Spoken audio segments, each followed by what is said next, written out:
In 2019, there is no other treatment for the disease of morbid obesity. It's surgery, and we've compared diet and exercise of every type to bariatric surgery. Bariatric surgery has sustained weight loss where diet and exercise fails in the treatment of the disease of morbid obesity. BMI stands for body mass index. It's important to know your BMI to see if you're a candidate for weight loss surgery. It's what the government uses, it's what the insurance companies use, and therefore it's what we use.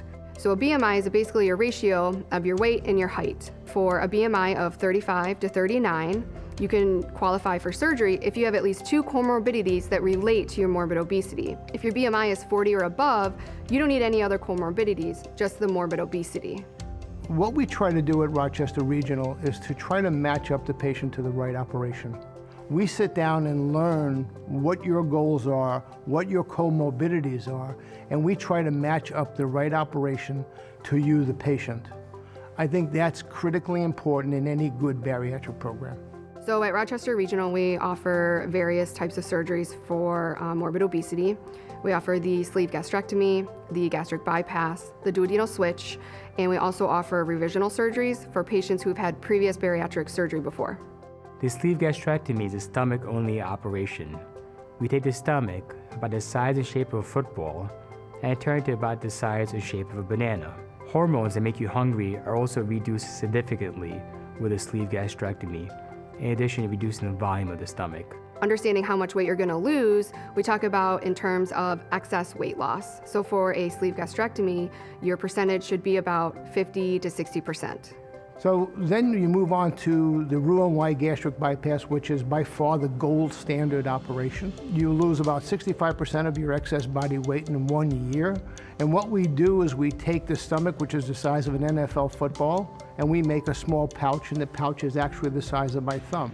And then we hook up your intestines so that you will not absorb all of the food that you do eat.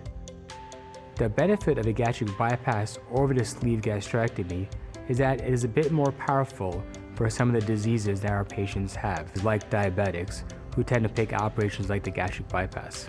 Another procedure that we offer is the duodenal switch. This is a combination of the Roux-en-Y gastric bypass with the sleeve. The first part is turning your football-sized stomach into a banana, which is now your sleeve.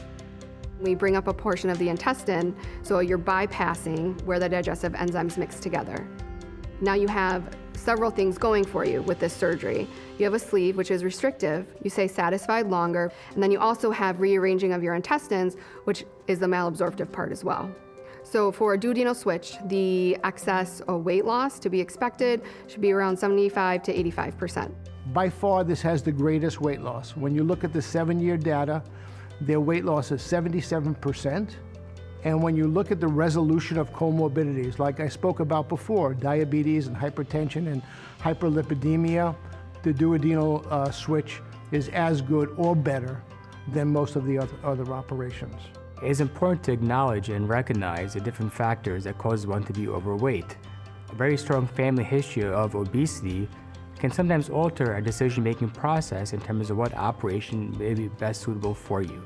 One size does not fit all, especially when it comes to weight loss surgery.